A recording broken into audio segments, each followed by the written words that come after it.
Chapter 16. A Glimpse of the Future. Barbary Dustin let out a tired groan and slowly managed to sit up in her bed. Her hands massaged her forehead to alleviate the growing headache she was feeling at the moment. Last night she had thrown a feast as there was good news to be shared and plans to be discussed. The bastard of Ned Stark and the bastard of Roose Bolton was about to destroy themselves in an epic battle. Whoever emerges the victor, they will be terribly undermanned and weak to stand against a Riswell Dustin host. Her father had assured her that he could pull the Karstark boy into the alliance. It was largely decided to form a combined host and march on Winterfell to put the wolves and the flayed men out of their misery. Her father had a granddaughter ready to be married off to Lord Karstark.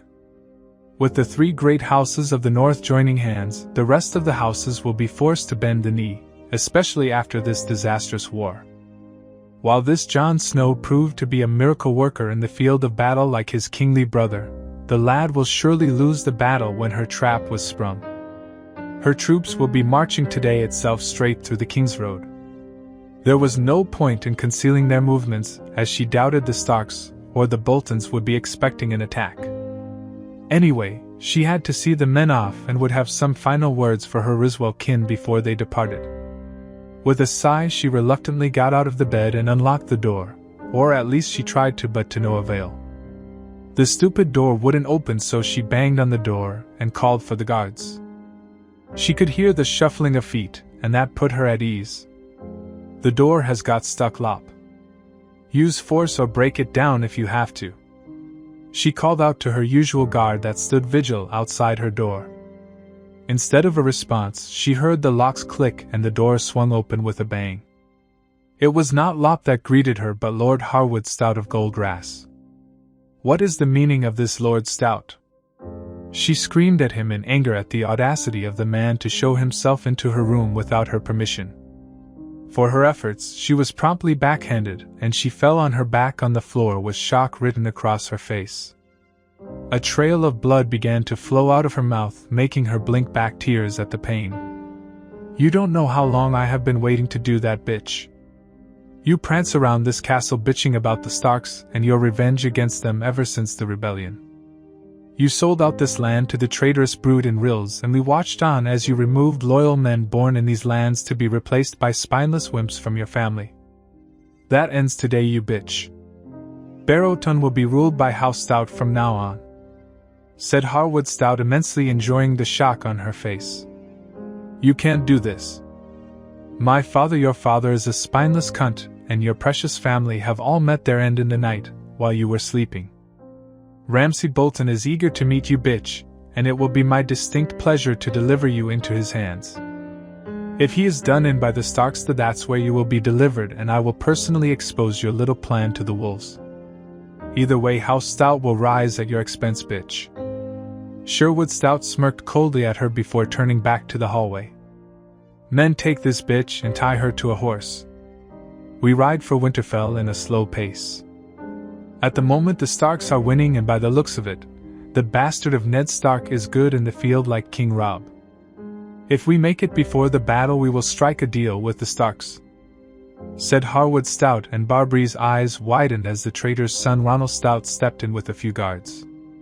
Before she could so much as let out a squeak, she was gagged and bound. She was dragged through the castle with many men jeering and making derogatory comments at her. On her way down to the courtyard, she saw a pile of bodies being gathered in one spot with the banners of House Riswell among them. Your nephews, cousins, and the men they brought to Barrowton, bitch.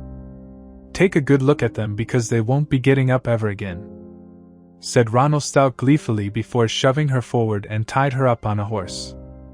We have a long journey ahead of us, my lady. The hospitality of House Stout is yours. Ronald bowed mockingly and left her alone on the horse with a few guards. She began to think long and hard of her own choices so far. Where did it all go wrong? She mused with sadness and horror at the fate of her kin. Daeron dismounted his horse after he rode through the open gates of Castle Serwyn. The small folk greeted his arrival with enthusiastic cheering, and he suspected it was because of the impending battle for Winterfell. No doubt the poor souls were recipients of the hospitality of Ramsay Snow the last time he was here. Despite their reasons, Daeron had to admit there was a certain charm to riding into a cheering crowd. It was certainly a moral amplifier for the men under his command and to a certain extent himself. He handed the reins of his horse to a stable boy who dutifully led the horse away. "My king!" Clay Serwyn and his sister greeted him. The Lord of House Serwyn was only 1 year younger than Daeron himself, and he personally knew the young lord. They were not friends, but they were familiar with each other. The Lord and his sister promptly bent the knee along with Sir Willis Manderley, who had led the charge on the Bolton men. The other Serwyn men-at-arms and household followed soon after. "Raise my lord, my lady? I believe Sir Willis informed you of certain matters of grave importance." Daeron prodded lightly. "Of course, your grace. We were informed by Sir Willis about your campaign and all the other finer details," said Clay Serwyn, alluding to Daeron's true identity. "Please accept bread and salt, your grace. The hospitality of House Serwyn is yours." Daeron and the other northern lords accepted guest rights and followed Lord Serwyn and his sister into the castle. Soon all the northern lords were standing around a long table. The Maester of Castle Serwyn shuffled in with a map which he hastily unraveled. "Before we discuss our war strategy, there are some things left to be done," said Daeron before he walked around the table and stood before the Glovers. He knew his stare unnerved Robert Glover, but he turned his attention to the youngest among them with a flat stare. Lawrence Snow, Neil. With a healthy dose of confusion, the bastard son of Haley's Hornwood knelt. Daeron unsheathed Longclaw from his hip and let the flat of the blade touch Lawrence's shoulder. "From this day forth you are no longer a bastard. I, Daeron of House Targaryen, third of my name, King of Undulls, Royner, and the first men name you as Lawrence Hornwood. Rise, my lord, and serve the Starks of Winterfell as Lord Hornwood till the end of your days." The former bastard rose with a happy smile, and the Glovers were happy as well. The other northern lords quickly congratulate the new lord. After everyone settled down, Daeron strode back but paused before Midge Mormont. "My lady, your brother gave me this sword and charged me to protect the north as best as I can. Since then I have tried to live up to his orders and will continue to do so. But now that the second long night approaches us, this sword must be wielded by its rightful owners," said Daeron as he handed Longclaw to Midge Mormont. "Your grace, perhaps you ought to. I have a sword of my own, my lady." Daeron unsheathed Dark Sister from his back, showing the Valyrian steel sword to the northern lords. "Dark Sister is in my hands, and I would prefer for bears to have their claws when they are fighting by my side." "We do have claws, your grace, but perhaps Lyra is the only one that uses a sword among us," said Midge as she handed Longclaw to her daughter, who happily took the Valyrian steel sword from her mother. "The pommel still has a wolf on it, courtesy of Lord Commander Mormont. Perhaps you ought to change it," suggested Daeron, to which Lyra Mormont nodded. He could see the happiness of the Mormonts clear as day to be reunited with their ancestral sword. While he would surely miss wielding the sword, it belonged to the Mormonts. The sword has been in their family for generations, and it would be disrespectful of him to not return the sword back to its rightful owners. Daeron stepped back from the Mormonts before he turned his attention to Clay and Jonel Serwyn. "Both of our loved ones have suffered under Ramsay Snow. I promise you that he will not be given any shred of mercy. He will suffer before he joins his traitorous father in the depths of hell.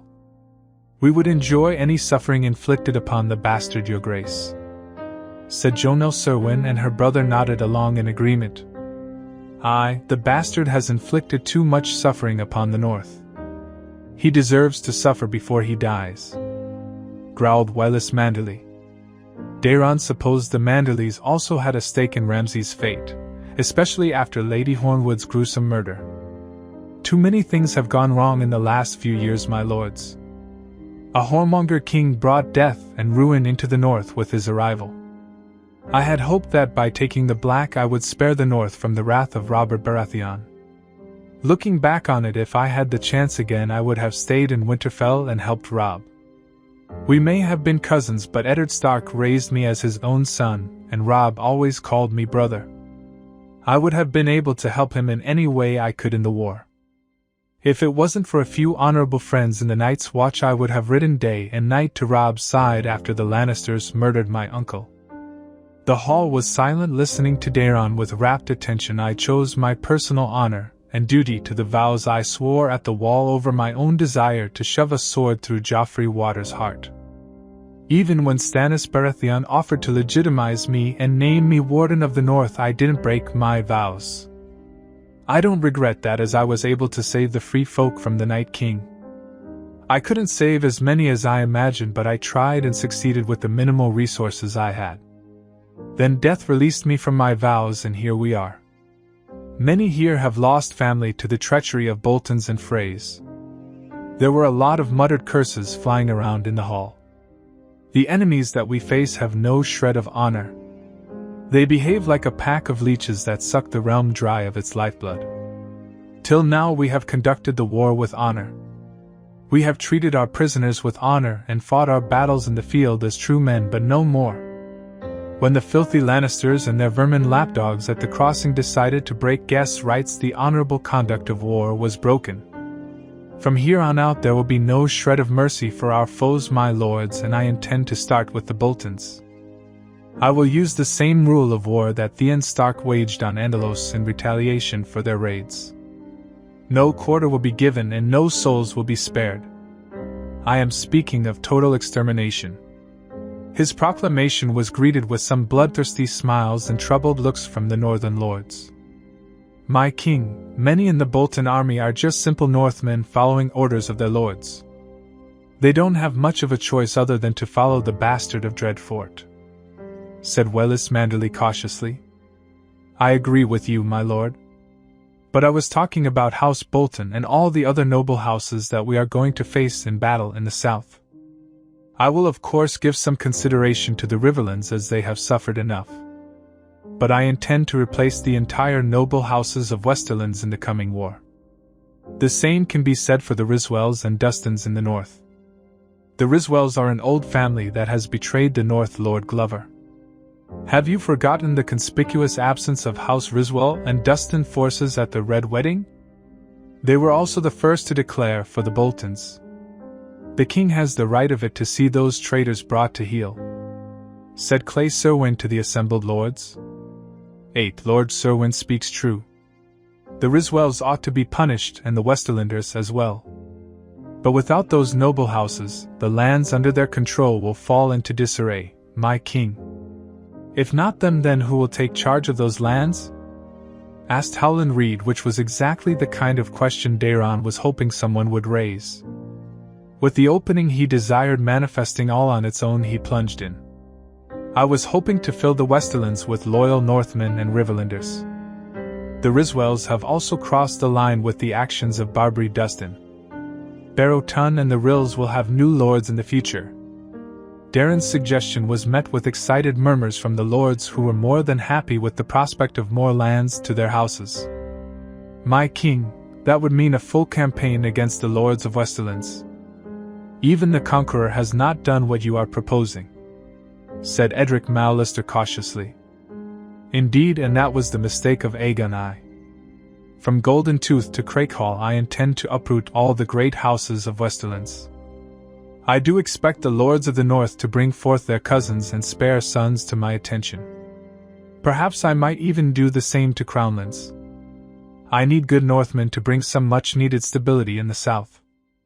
Daeron noted that many of the northern lords were more than happy with this proposition. In the end, self-interest and greed always brought people to set aside any differences. He did need the lords of the north to commit themselves to his campaign in the south. He would also get familiar faces by his side in the south, and for the plans he has in the making for the Seven Kingdoms he needed loyal lords close by. The great houses of the south have to be weakened, and if necessary purge root and stem. It was that or a series of rebellions later into his reign, and he didn't fancy to fight war after war. Instead, he would fan the flames of destruction in the south and clear the forests for new growth. Now that some of our war aims have been decided, we ought to discuss the battle for Winterfell," said Daeron, forcing the lords to break away from their discussion and give their attention to the map. "We have the superior number for sure, your grace. Those who have fled Wintertown have joined our host courtesy of Lord Manderley. With Stark forces joining us, the army now numbers 6,000 strong with 2,000 horses and the rest of the infantry. If we wait a week, House Tallheart will join us and add another 600 men to our host," said Wyllis Manderley. "We have waited long enough, my lords. House Tallheart will have to sit out this battle. If they truly intend to bend the knee and renew their oaths to House Stark, then they can reinforce Castle Serwyn and protect our rear. Aye, we have waited long enough. The bastard has to be put down like the mad dog he is," said Lyra Mormont. "That will come to pass, Lady Lyra, but first Rickon has to be safe before we engage the enemy.